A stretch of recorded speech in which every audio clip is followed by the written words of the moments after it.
Assalamualaikum warahmatullahi wabarakatuh.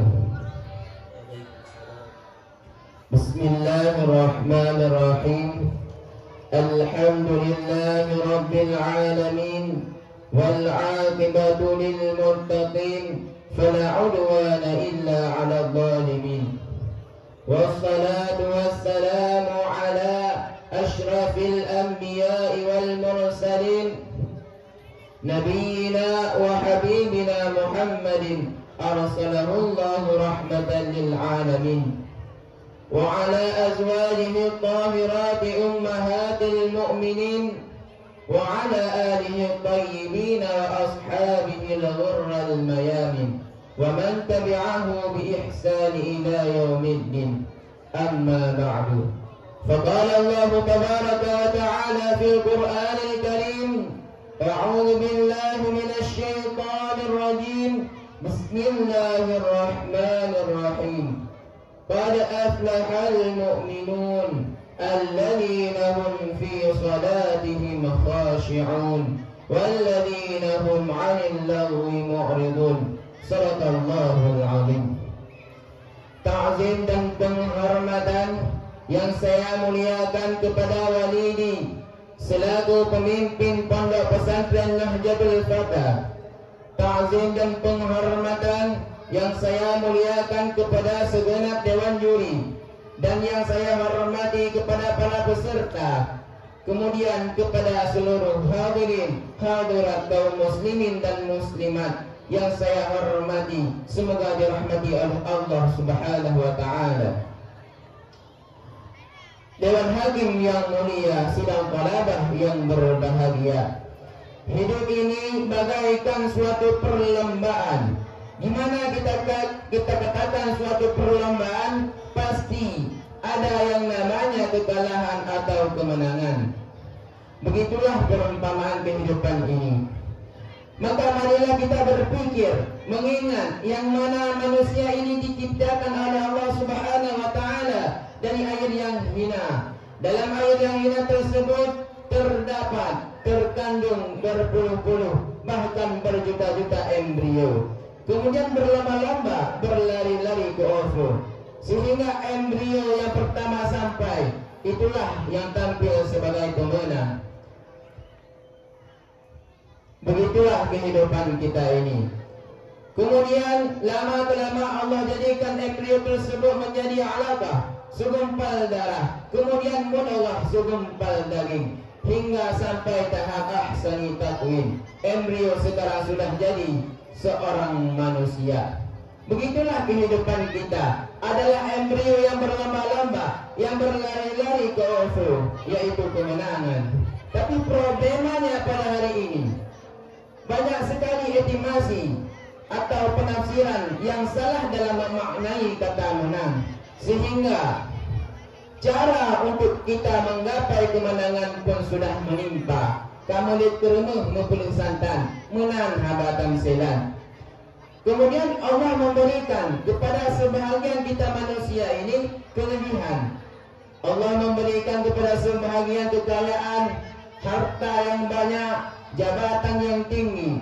Namun manusia tersebut berpikir, menganggap bahwa dirinya adalah mulia dan menganggap manusia yang lain rendah dan hina.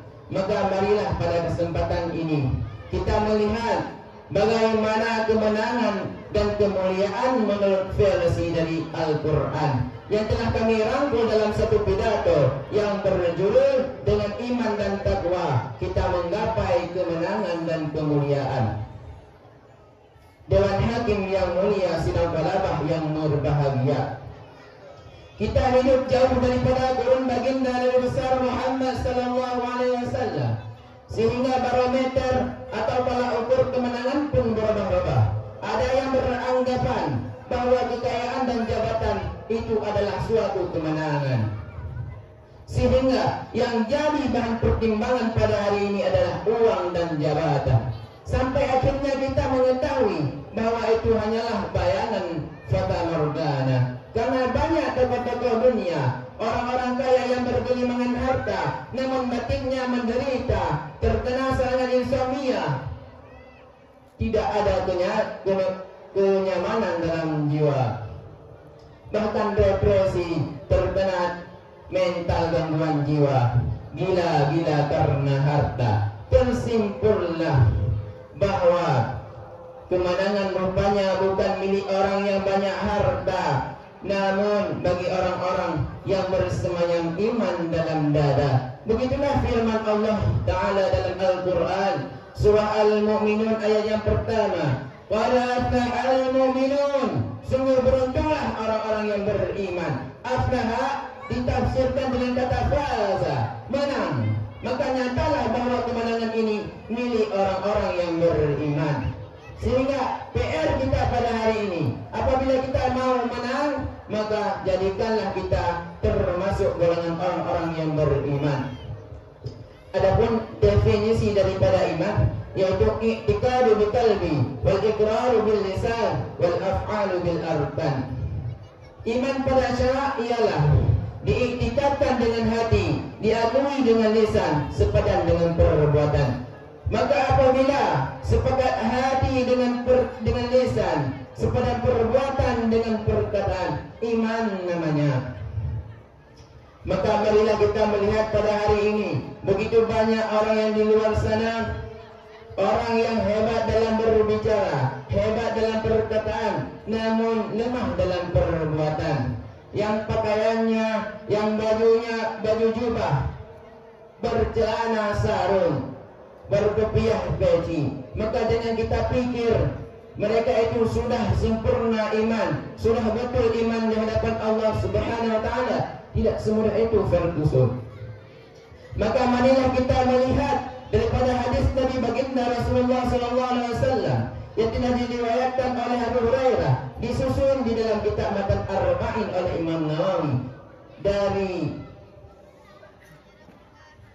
dari Abu Hurairah. Nabi bersabda, "Man kana yu'minu billahi wal yawmil akhir falyakul khairan aw yasmut."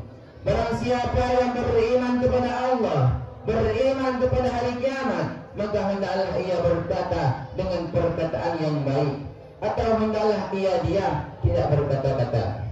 Kalau itu sebagai ukuran bagi kita untuk beriman, bagaimana dengan kita pada hari ini? Dalam sehari saja tidak kurang daripada 10 manusia yang tersakiti dengan sebab lisan kita, dengan sebab lisan kita tidak terjaga. Banyak manusia-manusia yang tersakiti. Apakah kita sudah beriman?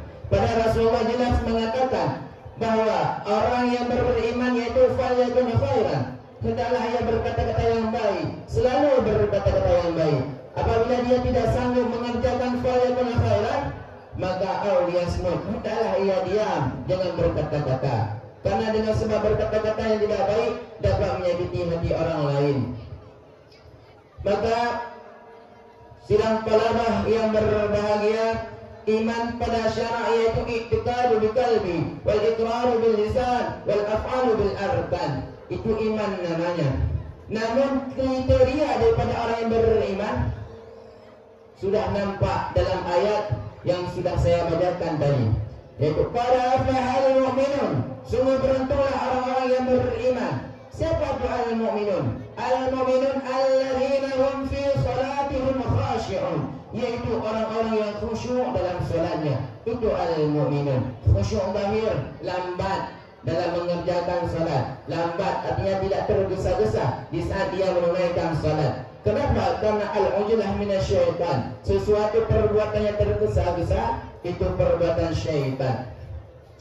Maka kita lihat pada hari ini bagi kita sendiri, bagaimana dengan salat kita? Ini bukan di waktu berjamaah, tetapi di saat kita salat sendiri. Kadang-kadang 3 in 1. Dalam 1 minit selesai 3 rakaat. Bagaimana dengan salat kita? Maka jangan pertanyakan lagi. Fatihah syaitan, rukuk, i'tidal, sujud syaitan. Perbuatan pada syaitan badan pada kita. Raga dalam salat namun jiwa kita berbimbang memikirkan dunia. Kenapa? karena tidak bersemayam iman dalam dada. Karena al-mu'minun alladzina hum fi salatihim khashi'un, orang-orang yang khusyuk dalam salat. Sebagai kriteria yang kedua yaitu walladzina hum 'anil lagwi mu'ridun, yaitu orang yang memalingkan dari perbuatan yang lalai. Lalai ditafsirkan yaitu kullu ma ya'unu 'ala syakhsin minhu fa'idatul dini awid dunya, yaitu tiap-tiap perbuatan yang tidak ada faedahnya, apakah itu faedah dunia atau faedah agama. Karena qaulan aw fi'lan, apakah itu perbuatan atau perkataan, makruhan atau mubahan, makruhkah itu atau perbuatan yang diboleh-boleh saja. Kal hazli fil la'am, seperti lalai dalam permainan. Maka pada zaman ini sudah lazim, seolah-olah pemuda, para anak-anak remaja tidak akan keren, tidak akan kecil tanpa mereka berlalai dalam perbuatan yang lalai. Contohnya main permainan, main game Mobile Legends, main game PUBG, mabar bersama, itu adalah perbuatan yang lalai. Maka apabila kita selalu lalai dalam perbuatan yang lalai, maka kita termasuk bukan orang-orang yang mempunyai iman. Karena apa? Karena orang yang mempunyai iman, walladzina hum 'anil lagwi mu'ridun, yaitu orang-orang yang memalingkan daripada sesuatu yang lalai. Dan Allah Ta'ala sudah banyak menciptakan manusia. Allah Ta'ala memberikan kepada mereka kekayaan, harta yang berlimpah luas, tanah yang sangat banyak. Tapi mereka meyakini bahwa mereka adalah orang yang paling sempurna, orang yang paling mulia, bahkan merendahkan orang lain, menghina orang lain, mencaci orang-orang miskin. Kenapa? Karena mereka tidak pernah mendengar perkataan Nabi Muhammad SAW. Di saat Nabi Muhammad SAW di saat khutbah terakhirnya di Haji Wada, apa Nabi memesan kepada kita? Kullukum li Adam, tiap-tiap kamu sekalian adalah cucu-cucu daripada Adam. Wa Adamin turab, dan Adam terciptanya daripada tanah. Maka kita jangan meninggikan diri kita di hadapan manusia yang lain. Selalu merendahlah seperti tanah, karena semua kita sama. Tidak ada yang berpangkat, tidak ada yang berwibawa, tidak ada yang kaya. Semuanya sama di hadapan Allah Subhanahu wa Ta'ala. Namun ada suatu golongan yang Allah muliakan, yang telah Allah sebutkan dalam Al-Quran. Inna akramakum indallahi atqakum, bahwa sesungguh yang paling mulia di antara kamu sekalian yaitu orang yang paling bertakwa kepada Allah Subhanahu wa Ta'ala. Itulah orang yang Allah muliakan di sisinya. Maka apabila kita ingin mendapatkan kemuliaan daripada Allah Subhanahu wa Ta'ala, maka marilah kita menjadi orang yang bertakwa kepada Allah. Takwa, adapun arti daripada takwa yang telah disebutkan di dalam kitab Sirajul Abidin, karangan daripada Imam Al-Ghazali. Para masyayikh kita, para guru-guru kita berpendapat bahwa takwa itu tanzihul qalbi an zambin lam yasbiq anka misluhu hatta tahsula laka min quwwati azmihi ala tarkiha kiwatun wikayatun bainal abdi wa bainal ma'asi, yaitu membersihkan jiwa kita, membersihkan hati kita daripada tiap-tiap dosa, sehingga kita tidak mengulangi dosa yang telah kita kerjakan. Dengan sebab kekuatan keyakinan kita yang tekar untuk meninggalkan maksiat, maka terjadilah, hasillah wikayah, penjagaan di antara kita hamba dan di antara maksiat. Itulah takwa menurut pendapat daripada masing-masing kita. Adapun menurut Imam Al-Ghazali sendiri mengatakan yaitu ijtinabu fudulil halal, menjauhkan daripada berlebih-lebihan dalam perbuatan yang halal. Sehingga Imam Al-Ghazali menghimpun dalam dua pendapat tersebut menjadi satu, yaitu hakikat daripada takwa. Apa hakikat takwa? Ijtinabu ma takhafu minhu, bararan fi dinika, yaitu engkau jauhi sesuatu yang akan memudaratkan pada agama engkau. Maka sesuatu yang dapat memudaratkan pada agama kita ada dua. Yang pertama mahdul haram wal ma'asi, semata-mata perbuatan haram dan maksiat. Dan yang kedua itu fudul halal, berlebihan dalam perbuatan yang halal. Maka marilah kita mengambil kesimpulan, apabila kita ingin menjadi pemenang dan menjadi orang yang mulia di sisi Allah, selalu hadirkan dalam hati kita keimanan dan ketakwaan.